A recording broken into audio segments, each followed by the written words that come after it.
Okay, this is problem 6-39 on page 288. Determine the force in members ED, EH, and GH of the truss, and state if the members are in tension or compression. Let me start out by sketching the problem. Let's see, looks like an interesting truss. Another way of saying this problem might end up being kind of difficult. Point F is over here on rollers. And let me see, we've got, well, that looks a lot like the problem we just solved, doesn't it? My drawing's not very good, but there it is. Point E, point G,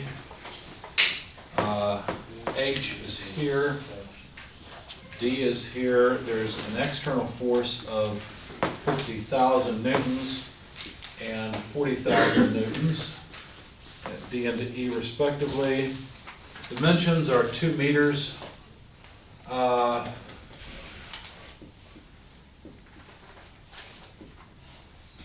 In the horizontal direction between these various joints. And it looks like, this almost looks like a roller coaster support that I wouldn't want to get on.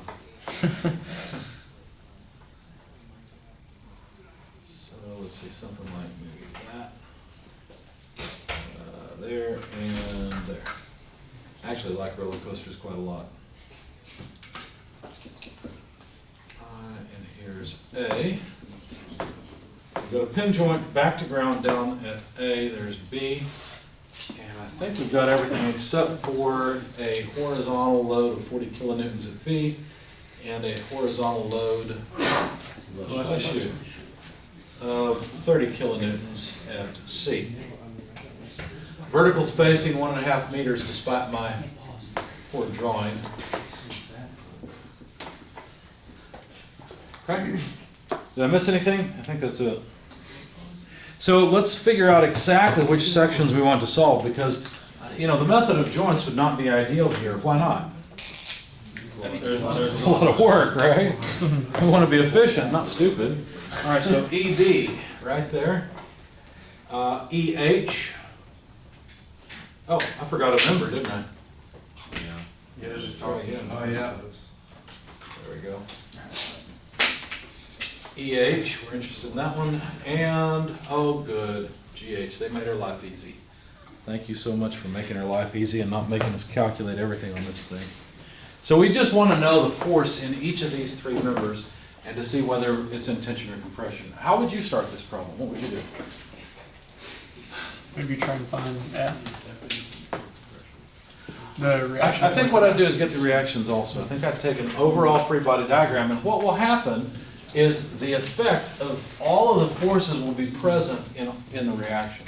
And then it won't matter if I take the right-hand section or the left-hand section, I will have a free body diagram that I can work with. Okay?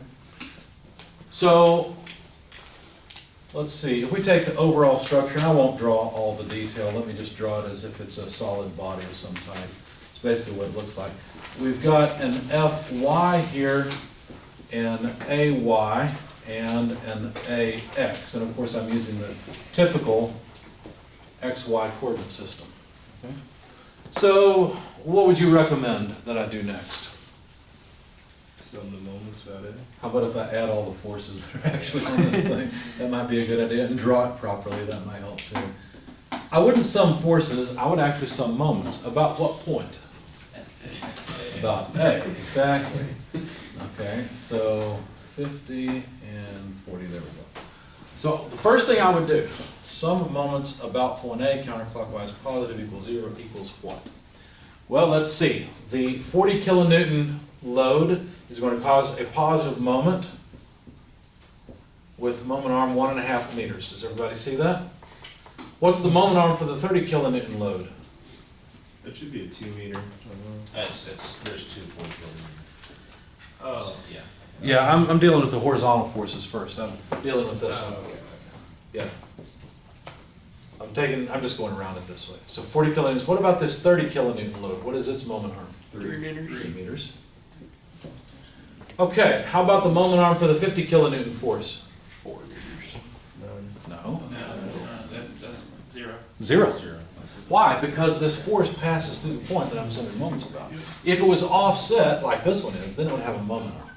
Now this 40 kilonewton load is offset horizontally by 2 meters, is it a positive or negative moment? What does it cause? Positive or negative? Positive, that's right. So plus 40 kilonewtons multiplied by the 2 meter moment arm. Is that it? I hope not. Otherwise, we've just invented some new math. What am I missing? FY. Fy, that's right. Fy causes a moment. It causes a negative moment. What is its moment arm about A? 4 meters. 4 meters. Does everybody see that? Any questions so far? Don't let me go too fast. Okay, so calculating Fy, all we need to do is, we'll put this whole mess together and then divide by 4. Let's see, can I do that quickly? I don't think I can. I'll let you do it. 57.5. It's 7.5? 57.5. 57.5. That's what I got at least. Kilonewtons. Anybody second that? All right. Thank you. So there's Fy. Now that we've got Fy, could we compute Ay? Sure. Some forces in what direction? Why? Y. Good. Do I need to write down the equation? I don't think we do. Think about it. We've only got 90 down, 57 and a half up. Take the difference. And that's Ay, right? So obviously, F is not supporting all of the vertical load. In fact, I think I can do this in my head. Isn't it 32.5? Yes. So there's the vertical reaction. How did I get this? From summing forces in the y direction. I just didn't have to write it down. Okay? Any questions so far? All right. How about the horizontal direction? Well, that's actually pretty easy. You can tell me what that is. 70. Good. See how the overall free body diagram is usually pretty straightforward and simple? Okay, that's almost always the case. All right, so now that we've got all of our reactions, I'm going to need this space, so let me put my coordinate system over here.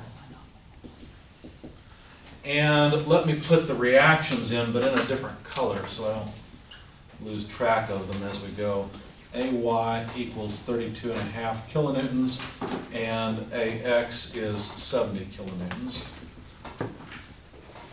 And then Fy is 57.5 kilonewtons. Okay. What should I do next? Any ideas? Do your section. Do a section. Which one do you want to take? The right-hand section or the left-hand section, and why? Left hand. I agree. Left-hand, why? There's a Less lot of right. stuff, right? These are all knowns, but every time I have a number I've got to put into an equation, there's a chance for a sign error or a copy error or whatever. It's not going to reduce the number of unknowns. There are still 3 unknowns regardless of which section that I take, but I agree that the left-hand section looks a little less error prone. Fewer opportunities for me to make a mistake. You guys know I do make mistakes. So all we've got is 57.5 kilonewtons. Let's not forget we've got 40 kilonewtons here, right? And then it really doesn't matter what direction you assume the members are in either tension or compression. If you get a negative answer, you just know you've got the wrong number. However, one thing you might do is choose to put generally upper members in tension and lower members in compression. You're more likely to not have to change the sign that way. Now, I'm not sure if that'll work or not. We'll find out. But I think that might help us. Okay. So what should we do now? Well, I guess we ought to note what these forces are. ED, EH, and GH is what I will call these. Okay. Now what? Some moments about E. Some moments about E. Yeah, if we sum moments about E, we'll get rid of 2 of the forces, and we'll have only one more. In fact, we'll get rid of one external force. I agree. I think that's a great idea. So some moments about point E, counterclockwise positive. So right here. Let's see, we'd have, well, it looks like my, I was wrong, wasn't I? Look at this, we're gonna end up with an opposite orientation for GH, but that's okay. So summing moments, we'd have a negative GH times, what is GH's moment arm? 1.5 meters, okay? And then we will have minus Fy, I'm gonna use the symbol because I wanna remember where it came from, even though I know that Fy is 57.5, I'll plug it in later, right? What is the moment arm for Fy? Well, we need a horizontal moment arm, so what is that number? 2 meters. 2 meters, okay? Please slow me down again if we're going too fast. But this sum had better be 0, because look, everything else, 3 forces pass through that point and have 0 moment arm. There are only 2 forces that have a moment arm, a vertical moment arm for GH and a horizontal moment arm for Fy, okay? So we can calculate GH in terms of Fy as simply negative Fy times 2 over 1.5. All I did was I went in and canceled the symbol of meters and realized that 2 is going to stay with Fy and 1.5 is going to have to divide out the other side. So this would be negative 57.5 kilonewtons times 2 divided by 1.5. So what is GH equal to? 76.667. About negative 76.6 repeating, I think, isn't it? Yeah. It's So in other words, I chose the wrong direction. I was thinking that this member would be in compression, but in fact, it's in tension. So we know that GH is 76.6 repeating kilonewtons in tension. I don't have to write the negative sign because I've written a T here to indicate that it's in tension. Okay? Any questions so far? All right. Well, let's go on then. And if I miss your hand, just say something. Okay? What do you recommend we do next? We can do We've got 2 options, some force in X, some force in Y. Some forces in the Y. Why would we not want to sum forces in the horizontal direction? I agree, why not? 2 different. 2 unknowns, right? What are the unknowns? ED and the horizontal component of EH. You see that? But if we sum forces in the vertical direction, ED will not appear, the vertical component of EH will appear, and that's it. So, let's do that next. So sum forces, you guys asked me to solve this, but you're telling me all the right answers. It just looks scary to you. You're going to be disappointed after this because this was actually an easy problem. Sum forces in the Y direction. We'll have Fy minus 40, right? Let's not forget the external load. I almost did. Plus, no, not plus, minus. EH, because it's acting downward. EH, and we need the component of EH in the, let's just do it this way, EH in the Y direction. We'll figure it out later, okay? In fact, it looks like we've got what? 2, 1.5. 3, 4, 5 triangles. Is it a 3, 4, 5? Oh yeah, it is. Look at that. How This is convenient. 2.5. Oh, that makes it easy. So if we extract EHG as a triangle, you're right, the overall height is 1.5, the overall base is 2. So that's exactly a 3, 4, 5 triangle. In fact, this side would be 2.5, right? Because 3, 4, 5, just multiply every side by 2. That looks more like a 7. Let me make it a 1. That's a 2. Okay? So EH in the Y direction would simply be EH multiplied by, well, let's see, 1.5 over 2.5. Right? Because all I want is the vertical piece of it, not the whole hypotenuse. So divide out the hypotenuse, multiply back in the vertical piece, and you're done. Okay? So let's just put that in here, 1.5 over 2.5. And now we're done with our geometry triangle. The geometry triangle helps us figure out how the force triangle comes out. Okay? Any questions so far? We doing okay? All right, so solving for EH. Here's my trick. Here's what I do. I notice there's a negative sign here, so I think about taking this whole term to the other side, and I simply write what's left. But there's still this multiplier of 1.5 times 2.5 over here. So since I notice it's a fraction, I invert and multiply. Here's a mistake students make. What's wrong with that? You have to divide both sides. Put it in Do it parentheses. to the whole thing, right? Not just to this negative 40. So be careful with your algebra. Watch that. Okay? Of course, we know what Fy is equal to. It's 57.5.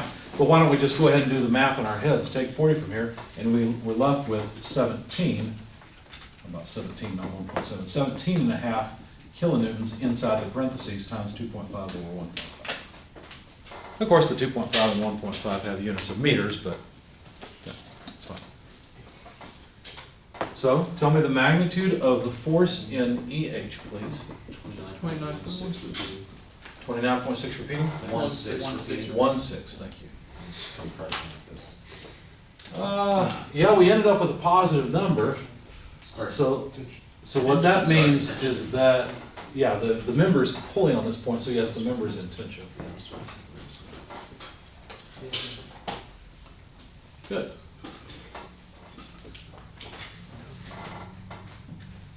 Yeah, you might be confused because I've got an arrow going this way indicating GH looks like it's in compression, but we've got a negative number, so it's in fact tension. Okay. Now what? What's next? Just some moments about,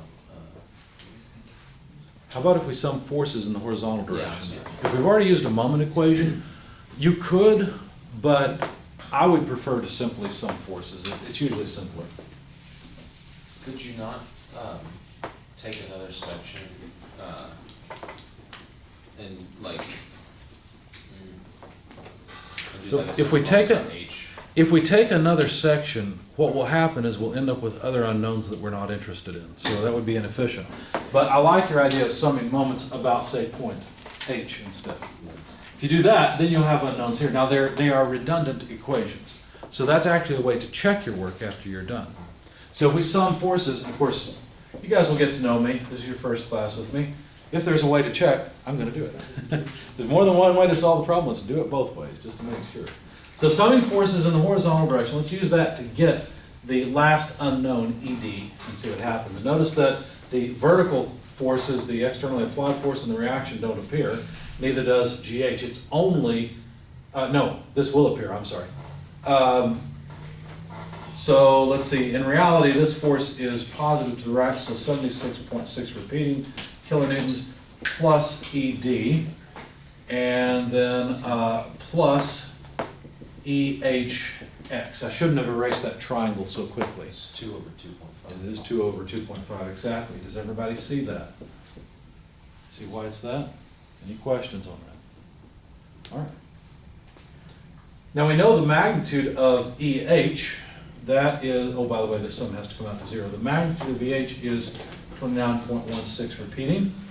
So, ED, if we leave this on the side it's on, we'll pull this to the other side, negative 76.6 repeating. Pull this term to the other side, negative 29.16 repeating times 2 over 2.5. And we notice we've chosen the wrong direction for ED. ED is not in tension, ED is in compression. So let's go ahead and make a note of that here. And once you plug all these numbers into your calculator, let me know what it is and I'll write it down. 87.98. It's 100? It Yeah. came out nice and round? Yeah. Okay. Of course, it would help if I'd remembered to write my units everywhere. So 100 kilonewtons. Now, like I said, let's check and make sure that your calculator fingers are working today by summing moments about point G.